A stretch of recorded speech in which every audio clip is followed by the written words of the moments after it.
শুরুতেই একটা কথা আগে জানিয়ে রাখি, তোমরা যারা এগুলো খাও না বা খেতে পছন্দ করো না তারা কিন্তু আমার এই ভিডিওটা স্কিপ করতে পারো, তাতে আমার একটুও খারাপ লাগবে না। এই জিনিসটা অনেকে খায় অনেকে খায় না, আর যারা খায় না তাদের কাছে তো একটুও ভালো লাগবে না। তো যাই হোক, এখন বলি, এগুলো হলো মুরগির ছাল বা ছাঁট যাই বলি না কেন। তো সেগুলোকে ভালো করে ছাড়িয়ে পরিষ্কার করে নেওয়ার পর এখন সেগুলোকে মা ছোট ছোট করে কেটে নিচ্ছে, তার কারণ রান্না করা হবে।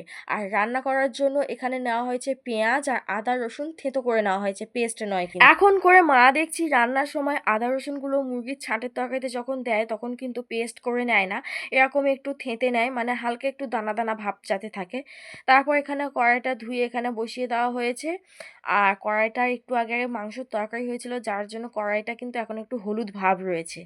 তারপর হচ্ছে এখানে সরিষার তেল দেওয়া হয়েছে, তেলটা গরম হয়ে যাওয়ার পর দিয়ে দেওয়া হলো পেঁয়াজটা তেলের উপর দিয়ে একটু নাড়াচাড়া করে নিতে হবে, কারণ পেঁয়াজের যে একটা কাঁচা গন্ধ আছে সেটা যাতে একটু চলে যায়। তো পেঁয়াজটা খুব বেশি ভাজা ভাজা করবো না, তার কারণ এখানে আলুও দিতে হবে। তো হালকা একটু পেঁয়াজের রঙটা চেঞ্জ হতেই এখানে দিয়ে দেওয়া হবে আলুগুলো। তারপর আলু আর পেঁয়াজ দুটো কিন্তু একসাথে একটু ভাজা করে নিতে হবে।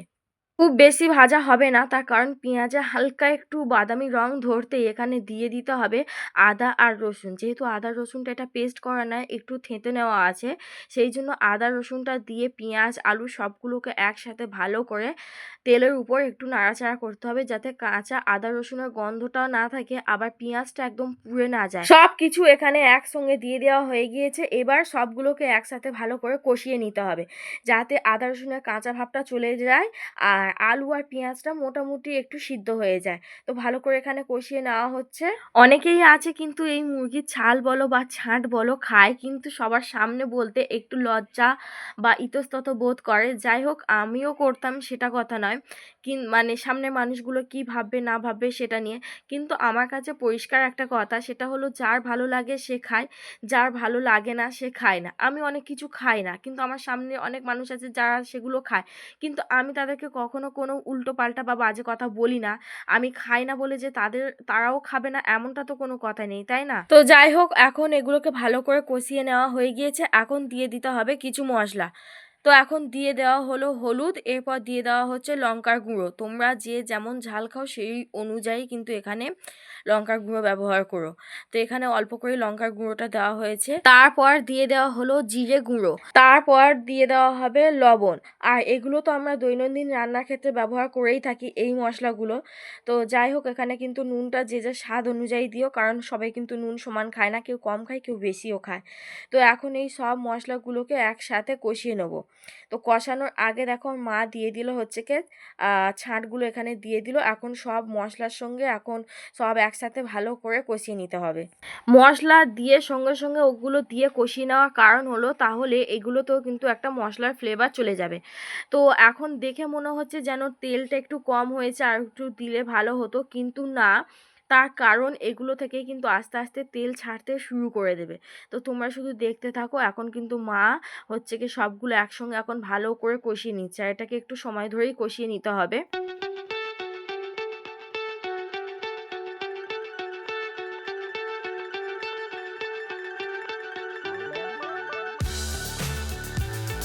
তো এটাকে কষানোর সময় আমার মনে হলো যে হলুদটা একটু কম হয়েছে, আর একটু হলুদ দেওয়ার দরকার আছে। সেই জন্য মাকে বললাম যে আর একটু হলুদ দাও, নাহলে একটু সাদা সাদা মতন হয়ে আছে। সেই জন্য মা হলো এখানে আবার একটু হলুদ দিয়ে দিল। আর একটা জিনিস তোমাদেরকে বলি, এবার যেটা দেওয়া হবে সেটা সম্পূর্ণ তোমাদের ব্যক্তিগত ব্যাপার, তোমরা চাইলে দিতেও পারো আবার নাও দিতে পারো। এটা হচ্ছে এখন দেওয়া হচ্ছে কাশ্মীরি লঙ্কার গুঁড়ো। তোমাদের কাছে যদি থাকে তাহলে তোমরা দিও, না হলে না দিও। তার কারণ যেহেতু লঙ্কার গুঁড়ো এখানে ব্যবহার করা হচ্ছে, আর ভালো মানের লঙ্কার গুঁড়োতে না যেরকম রং হয় তেমন ঝালও কিন্তু হয়। তো আমাদের কাছে ছিল এখানে কাশ্মীরি লঙ্কার গুঁড়োটা, সেই জন্য হচ্ছে এখানে মা ব্যবহার করলো। তোমরা না চাইলে নাও দিতে পারো, তাতে কোনো স্বাদের পরিবর্তন হবে না। তো এখন এই সবগুলোকে ভালো করে কষিয়ে নিতে হবে, আর যেহেতু মশলাটা পুড়ে না যায় সেই জন্য মা এখানে একটু জল দিয়ে দিল।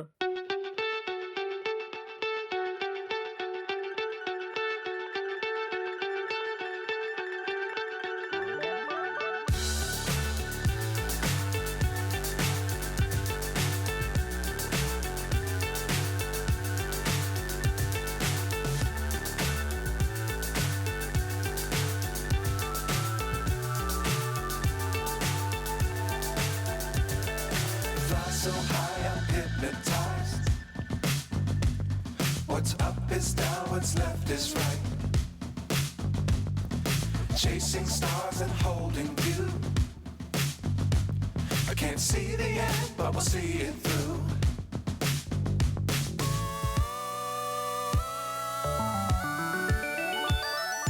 Flying, get on board. We're smiling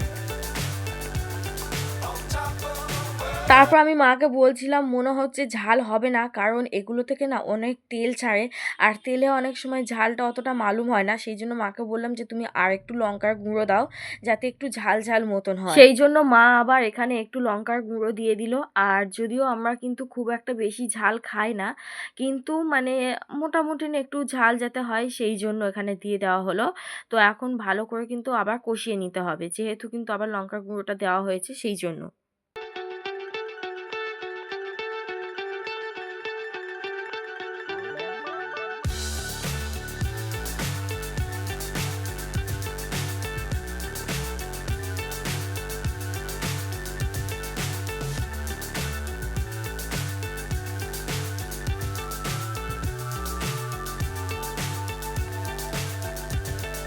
Fly so high, I'm hypnotized.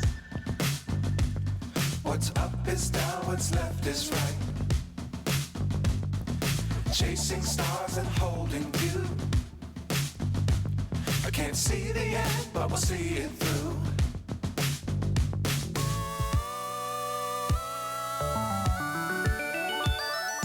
Flying, get on board.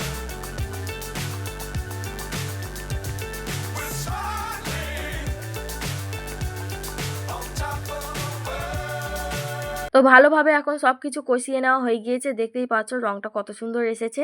তো এখন দিয়ে দেওয়া হলো জল, যাতে আলুটা সিদ্ধ হয়ে যায়। আর খুব বেশি জল দেওয়ার দরকার নেই, তার কারণ হলো খুব বেশি পাতলা ঝোল হবে না, আবার খুব বেশি শুকনো শুকনো কষাও হবে না, মানে একটু মানে ঝোল ঝোল মতন ভাব থাকবে। তো সেই জন্য এখানে সামান্য পরিমাণে জল দিয়ে দেওয়া হলো। তরকারির কালারটা দেখেছো কত সুন্দর এসেছে। তো মাকে বলছিলাম আর একটু মনে হয় জল দিতে হবে, তার কারণ এটা ঠান্ডা হয়ে গেলে না একদম বসে যাবে। তো এখানে সামান্য একটুখানি আবার একটু মা জল দিয়ে দিল। আর এখানে এই যে ঢাকা চাপা দিয়ে দেওয়া হলো। মাকে বললাম আরে আমাকে একটু ভালো করে দেখাতে দাও, তারপর ঢাকাটা চাপা দাও। তারপর আবার গামলাটা সরালো, বললো দেখ এবার হয়েছে। তো আমি বললাম হ্যাঁ। তারপর আবার ঢাকাটা চাপা দিয়ে দিল। তারপর এই যে বেশ কিছুক্ষণ ফুটিয়ে নেওয়া হয়েছে। ফোটানোর পর এই যে প্রায় নামানোর সময় মতন হয়েই এসেছে। তো এইবার ভালো করে একবার চেক করে দেখে নিতে হবে যে আমাদের তরকারিতে যে আলুগুলো দেওয়া হয়েছে সেগুলো সিদ্ধ হয়েছে কিনা। তো সেটা দেখাতে পারলাম না, যাই হোক মা ওই যে ছড়িয়ে দিল ওটা হচ্ছে গরম মশলা। তো গরম মশলাটা এখানে দিয়ে দেওয়া হয়ে গিয়েছে। এখন এটাকে ভালো করে তরকারির সাথে মিশিয়ে নিতে হবে। তো সেই জন্য মা খুন্তি দিয়ে এখানে গরম মশলাটাকে তরকারির সঙ্গে এই যে ভালো করে মিশিয়ে নিচ্ছে।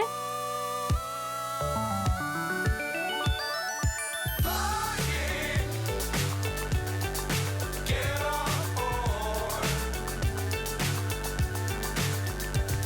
We're smiling on top of the world. জিনিসটা দেখে আশা করছি তোমরা বুঝতেই পারছো যে কেমন হয়েছে। মানে এই যে জলটা তখন দেওয়া হলো কতটা ঝোল রাখার মতন দেওয়া হয়েছিল। তো এটা খুব কিন্তু শুকনো শুকনো কষা ভাব হয়নি, আবার খুব কিন্তু ঝোলও হয়নি। মানে মোটামুটি একটা দুটোর মিডিলে একটা হয়েছে, যাই হোক। তো এখন এই যে নামিয়ে নেওয়া হয়ে গেল। এখন আমি তোমাদেরকে এটাকে একটু বারান্দায় নিয়ে গিয়ে দেখাবো, কারণ রান্নাঘরের আলোটা একটু কম আছে সেই জন্য। তো বারান্দাতে নিয়ে গিয়ে আমি দিনের আলোতে তোমাদের দেখাবো তরকারিটা আসলেই কেমন রঙটা এসেছে। তো এখন এটা হচ্ছে কি রান্নাঘরের মধ্যে দেখাচ্ছি, আর এবার দেখাবো হলো বারান্দাতে নিয়ে গিয়ে অ্যাকচুয়ালি আসল রঙটা ঠিক কেমন। তো ফাইনালি এটাকে নিয়ে আমি চলে এসেছি বারান্দাতে দিনের আলোতে। আর দিনের আলোতে রঙটা দেখে তো তোমরা বুঝতেই পারছো তরকারির রঙটা ঠিক কেমন হয়েছে, আর খেতেও কতটা সুস্বাদু হবে। তো যারা খায় না তাদের ভালো লাগবে না, তাই বলেছিলাম যারা খাও না তারা আমার ভিডিওটা স্কিপ করতে পারো। তো আজকে ভিডিওটা এখানেই শেষ করছি, দেখা হবে নেক্সট ভিডিওতে। Tata bye.